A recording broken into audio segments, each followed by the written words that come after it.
everyone, I'm Claire. Today's video I'm going to be talking about the 3 books that I read the week of the 29th of June. Obviously last week I was slacking off a little bit as I only read 3 books, but there we go. So as usual I will have shots down below of my Lewis and Louisa planner. So those parts of the video are an ad as I'm on their adventurers team. The 3 books that I'm going to be talking about today are Warbringer by Hodges, The Cerberus Affair by Charlotte Valentine, and Girl, Serpent, Thorn, which is by Melissa Bashardoust. I will also, for all of those books, have timestamps, so if you want to jump ahead at any point then you can, but I do hope that you will stick around and listen to the whole video. So the first book that I'm going to talk about is Warbringer by Hodges, and I was given a free copy of this book to review by Rachel of Rachel's Random Resources as part of a blog tour.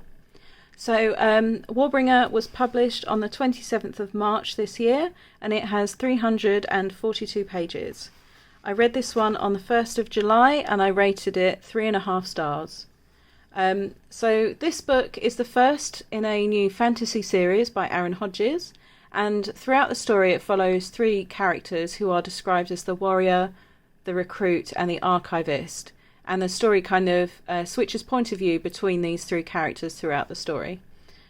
Each one takes place kind of concurrently, either at the same time or in chronological order. So the story follows Romain, who is the warrior in the story. He's been fighting the Tangata for the last 10 years. Lucas is the recruit, and he's 20 years old and he's never been in a battle before. And Erica is the archivist, and she is the archivist for the Queen, and she leads an expedition to find a weapon that can help in the war against the Tangata. So she's searching old historical sites and things, very Tomb Raider-like. The Tangata are like a superhuman species, and basically they are used to be humans, but they have now like transformed into these weird superhumans. And they were created a few hundred years before the start of this story, after they stole magic from their gods. They're super fast, they have incredible strength, they have massively powerful legs so they can jump really high, and they have relentlessly invaded men, and now the battle has come to the city of Frogmore. Here, men take a last stand against the Tangata, and they're basically all that stops them from destroying all of civilization. And that's where the 3 characters that are talked about in this story all come together, and they kind of end up meeting in the city of Frogmore. So Warbringer isn't Aaron's first book, but it is the first in this new series. And so I would say that the first 40% or so of the book is really about world building and introducing the characters, which obviously when it's the start of a series you expect, but it did mean that it took quite a while for this book to start and get going. The first chunk is really all about, as I say, world building, introducing the characters and their backstories, and learning a bit more about some of the side characters as well, such as Kara. What I really enjoyed the most about this book was the quest that the 3 characters go on, which is in the second half of the book. The 3 of them, with Erica leading them, along with some other members of the army, they end up going to one of these old ruins to investigate and try and find an artifact that can help them win the war against the Tangata. And I really enjoyed this part of the book more than the first half because it has a lot more action. I think they were supposed to have been away for several weeks, but actually because that section was so short, it felt like actually they were only gone for like a few days and, went for miles and stuff. So it was kind of weird. But overall, I did enjoy the book. I gave it 3.5 stars. I think the Tangata and the world were really interesting. And I think the Tangata especially were quite scary because they're quite human-like but stronger, and it is made clear throughout the story that they're a lot stronger than most people. And, they're really shocked that, like, Romain, for example, is able to actually fight them because he has this almost supernatural ability to match them in speed. And so I'm really looking forward to learning more about him as well, and also seeing how some of the other characters, such as Kara, develop, because there were some interesting stories to their characters. But yeah, I think this is, if you're looking for a new fantasy series, that this is a really strong one to read, and I think it'll be interesting to read the next books in the series and just find out more about what happens to these characters. So the next book that I'm going to talk about is The Cerberus Affair by Charlotte Valentine, and I was sent a free copy of this by Charlotte herself to read as part of a book club that I'm a member of on Facebook called the Wild Readers Book Club, which is hosted by Emily.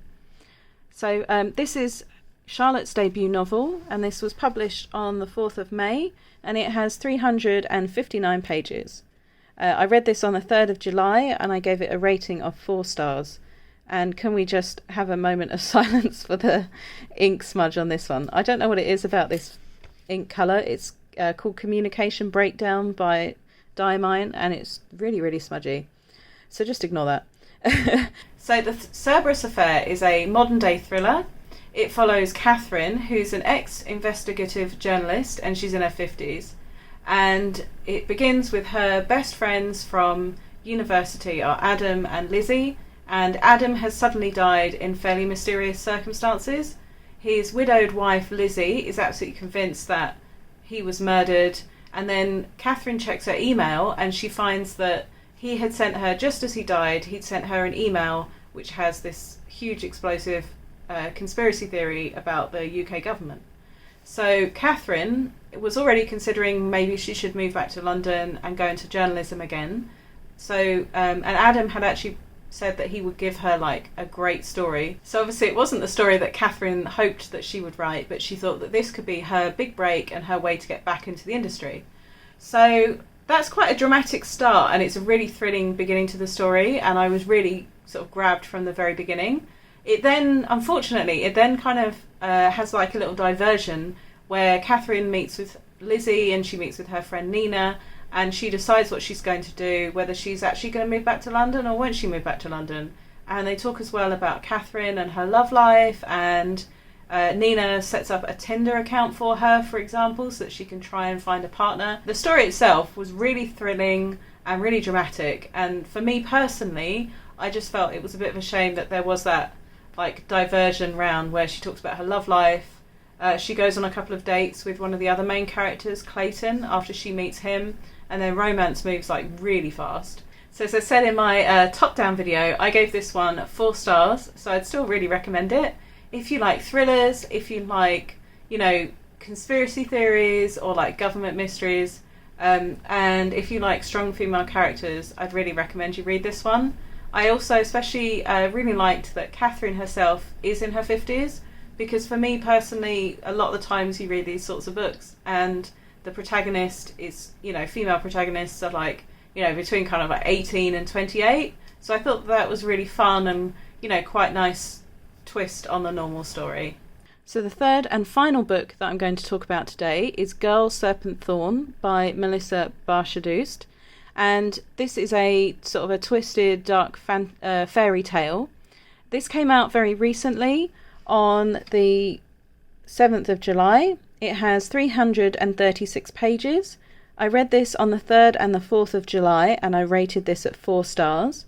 And I was given a free copy of this book by NetGalley and the publishers Hodder and Stoughton in return for an honest review. Girl, Serpent, Thorn is, as I said, this is a dark fairy story, and it follows Soraya, who is the princess, and she was cursed as a baby, so that now everything that she touches is poisoned, and, you know, people or insects, whatever, dies a really slow, horrible death.